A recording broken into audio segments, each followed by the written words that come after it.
Subscribe, like, and comment if you dare, because once you step inside the story, there's no easy way out.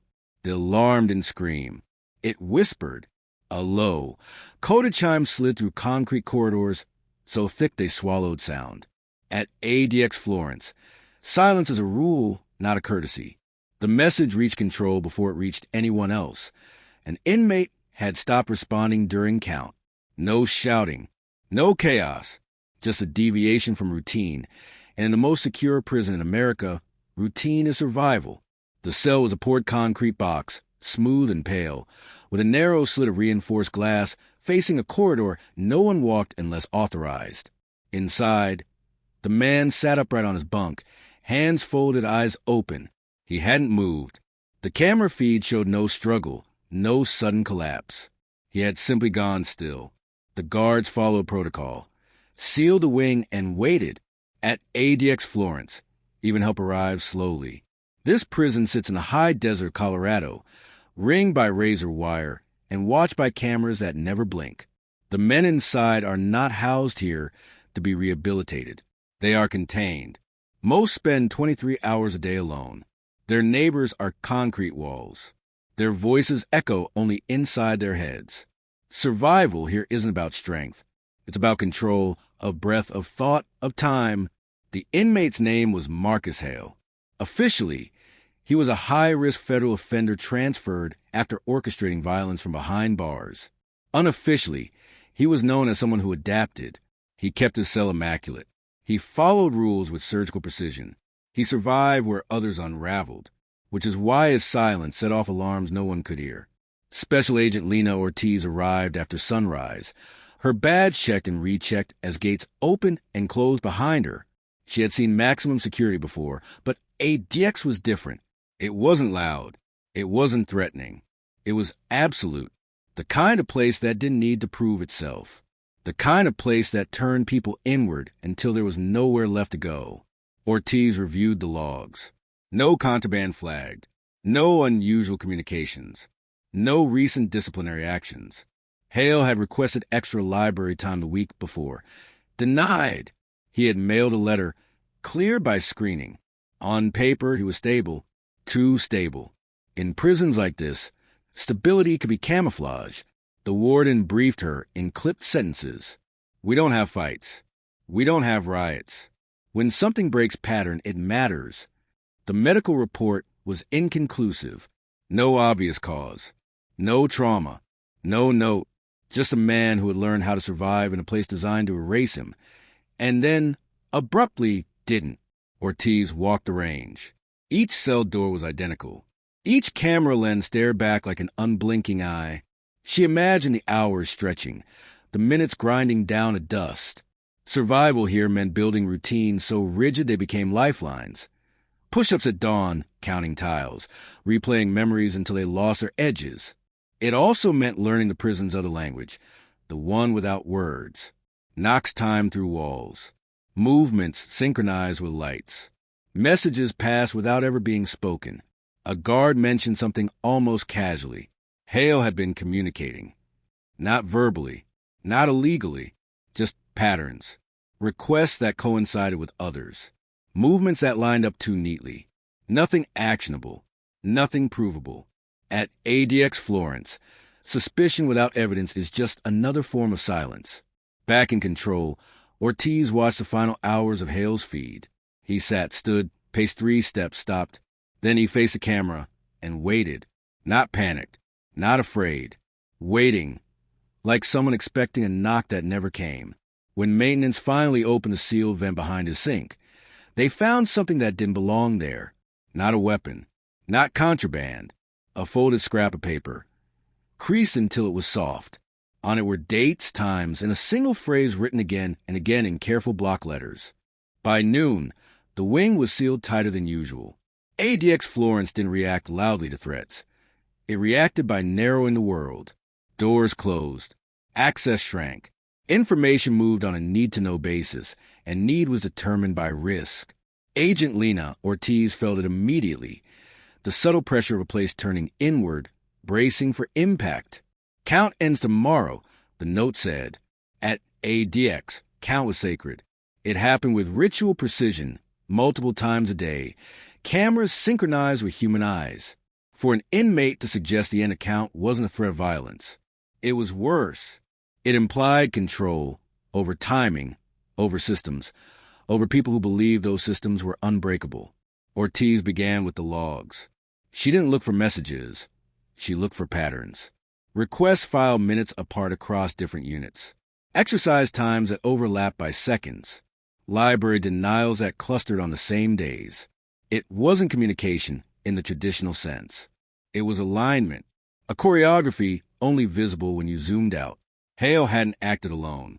He had orchestrated something quieter than a riot and more dangerous than a fight. In a prison where sound meant detection, silence was a weapon. She requested footage from adjacent cells, men who never met, never spoke, never saw each other's faces. One inmate stood at the exact moment Hale sat. Another paced 3 steps, stopped, and faced his camera at the same time Hale did, 2 ranges away. Coincidence once. Not twice. Not a dozen times across different days. The warden joined her, jaw tight. "You're saying they're synchronized." "I'm saying they're disciplined," Ortiz replied. "And discipline survives here." ADX Florence stripped men of choice, but gave them time. Time to study routines. Time to map the invisible. Hale had used that time to build a system, one that didn't rely on contraband or violence. It relied on compliance, on predictability, on the prison's confidence in its own control. A maintenance report surfaced from 3 weeks earlier. Ventilation adjustments in Hale's unit, scheduled after an anonymous tip about airflow irregularities. The tip checked out. The work was done. Nothing flagged, except the timing. While maintenance was inside the walls, count protocols shifted by minutes. Cameras recalibrated. Doors cycled differently. For a brief window, the system blinked. Ortiz's phone buzzed. Another inmate had stopped responding during count. Different unit. Same posture. Upright. Eyes open. Alive but unresponsive. Medical confirmed it wasn't a medical emergency. No drugs. No injury. He had simply checked out. The note's meaning sharpened. Count ends tomorrow wasn't about death. It was about absence. About men who were present but unreachable. A living failure of the system's most basic function. To know where everyone was and what they were doing. Interviews followed, conducted through glass and microphones that filtered every sound. The men answered politely. Calmly. Too calmly. They spoke about routines, about reading lists, about exercise. No one mentioned Hale. No one needed to. Ortiz realized the brilliance of it. The system didn't require loyalty. It required consistency. Each man only needed to do his part, alone. A guard pulled her aside. We found something else. It was another scrap of paper, hidden in a different vent, in a different unit. Same handwriting. Same phrase. Different line beneath it. When silence spreads, control fades.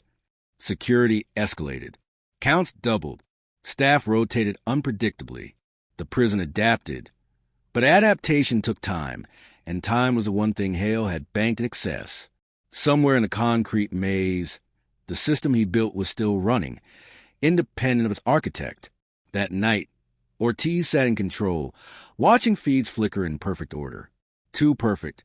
She thought about survival at ADX, not as endurance, but as influence.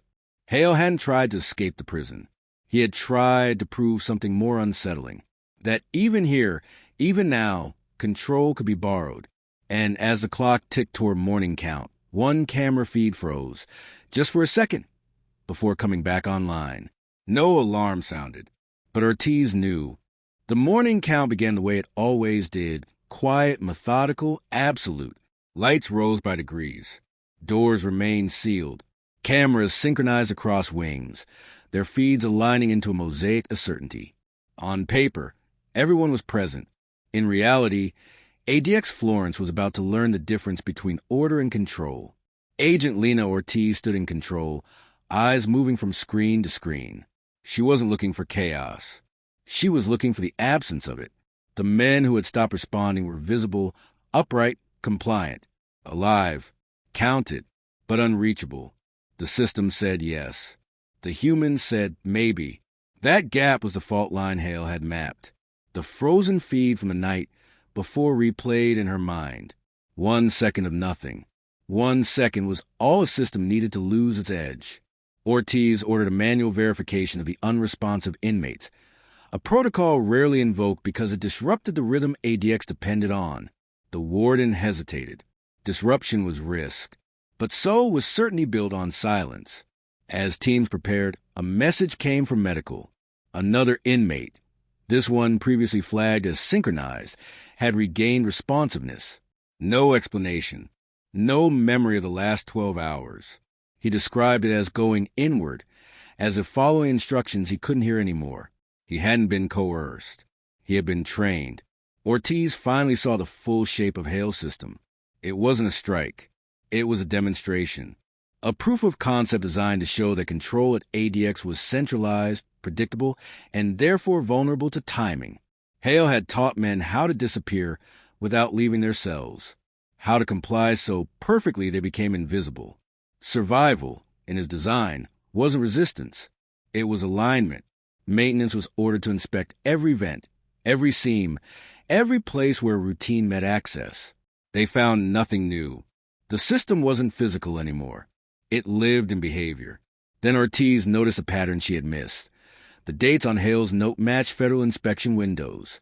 Times when oversight tightened, when reports mattered, when the prison had performed its certainty for outsiders. Count ends tomorrow wasn't a threat against ADX's security. It was a warning about its narrative. The warden's phone rang. Inspectors were en route, ahead of schedule.